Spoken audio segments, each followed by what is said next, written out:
park namin guys. Papakita ko sa inyo. Nandiyan may bago siyang, eto, yung museum. Bago siyang gawa. Casa de Polo. Dito yun guys sa Valenzuela City. Yan. Maganda yung park dito guys. Kasi palibot nito is mga kompleto na. May market. May mga Mercury. May Goldilocks. Kompleto na siya. Dito din yung mga public tsaka private school. Ito siya yung park na to is ng bayan lang. Mostly ng mga estudyante. Then, malapit siya sa church. Yan. Nakikita niyo yung church na yan guys. Parokya ni San Diego de Alcala. Napakalaking church niyan. Ito yung way sa amin. And then, napakaganda ng park na to kasi inaalagaan talaga siya. Andun yung mga schools. Pwede siya mag-ano dito. Yung tambay. Lalo na pag mainit and gusto mo ano kasi yan sa ilalim pa talaga ng puno. Kaya lang ngayon guys medyo maulan. So basta yung mga bench.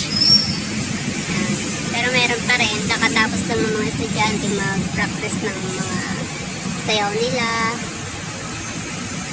Then kompleto siya dito guys. Tapos mo mag-church. And mayroon siyang kainan dyan sa tabi ng simbahan. Kalawak. Napakaganda. Saka yung ano na to, yung park is alagang-alaga talaga. Yung mga security guards, may tagalinis. And ito guys, yung bagong bubuksan. Para siyang museum. Ayan. Hindi pa siya bukas. Napakalaki niyan guys. Sabi, meron siyang ano, pag halimbawang may para siyang venue area.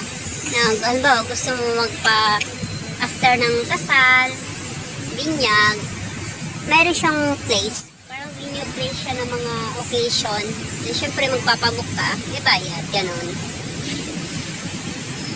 Napaka-elegant daw niyan sa loob. So, hindi pa siya na-open. Hindi pa tapos. So,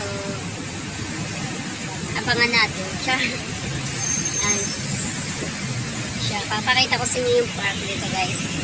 Sobrang linis and ito yung monument ni Dr. Rizal and the Dr. Pio Valenzuela. Ayan siya. Ayan guys. Napakita ko sa inyo. Yung pag-uusap ni Dr. Rizal and Dr. Pio Valenzuela.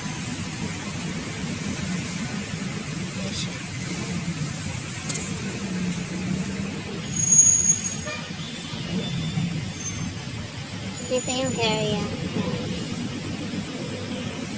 So, yan. And then, yung Casa de Polo, pag nagawa yan, guys. Ang ganda niya.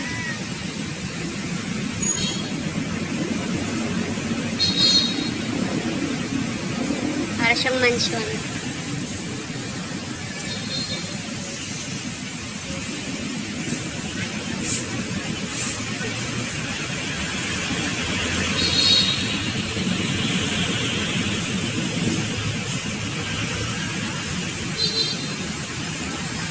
Ang ganda tumira dito sa Valenzuela.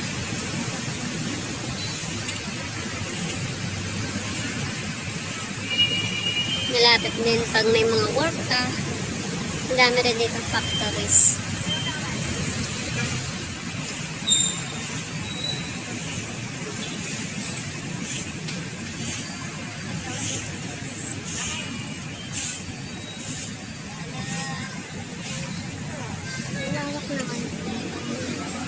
Casa de Polo.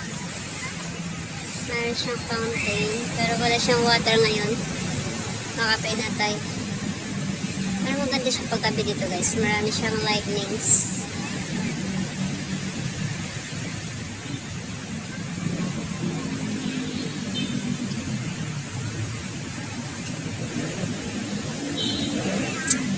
Ayan.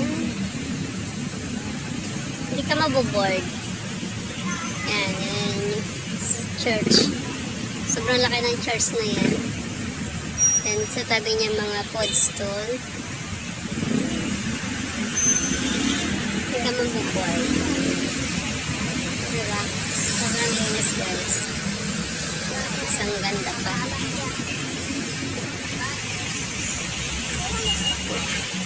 Dahil na pag malapit na yung fiesta dito sa amin guys. This coming November 2 ay 10 pala.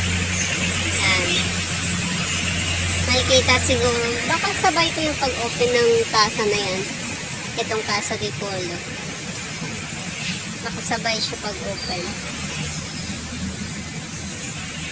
Ang ganda, promise.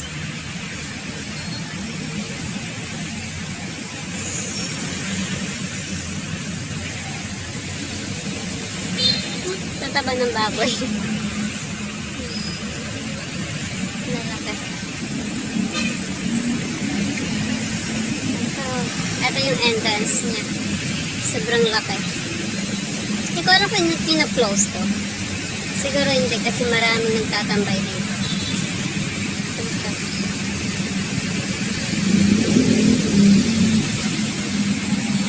Polo Park.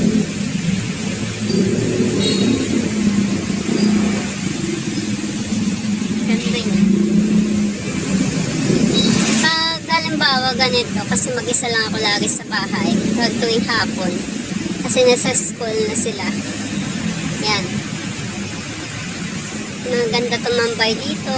Bumili ka lang dyan ng mga milk tea then tatambay ka na dito, pampalipas oras para na kayo stress free. Basta may load ka lang and then mag live ka. Yan, kasi uwian ng mga pamangkin ko tsaka yung anak ko is 6:15 pa.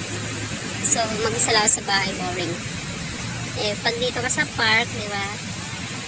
Yan. Nakakapag-selfie ka pa dito. Yan. Nakakita ka ng parang green. Greenish.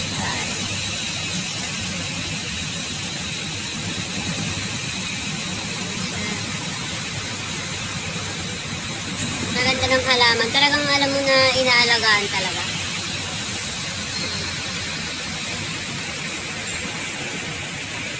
So, yan guys.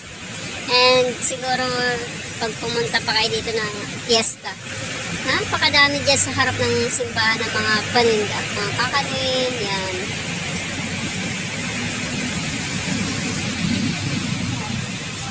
Ang ganda niya na. Parang siyang mansyon.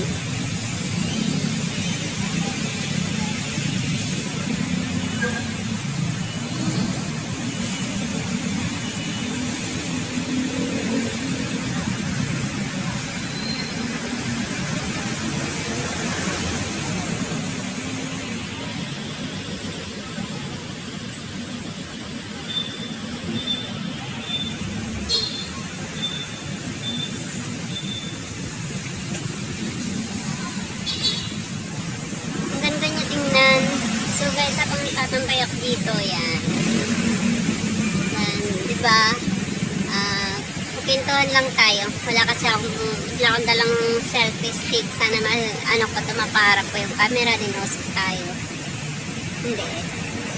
So, yan guys. Tuloy pa rin yung ating collaboration ng ating Wingay team.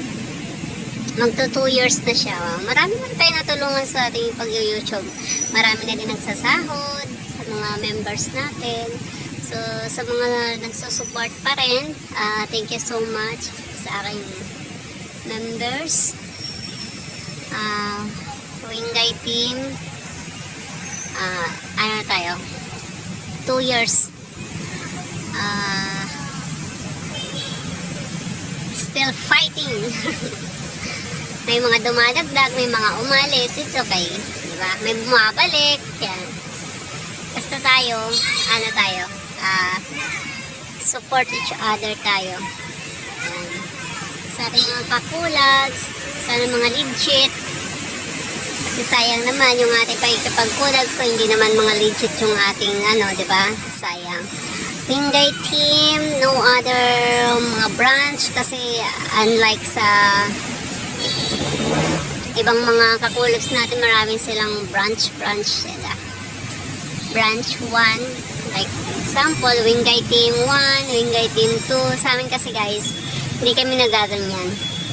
So, buo yung views, isang member a day. Ganun siya. Pwede kong hatiin kasi almost, siguro kung madami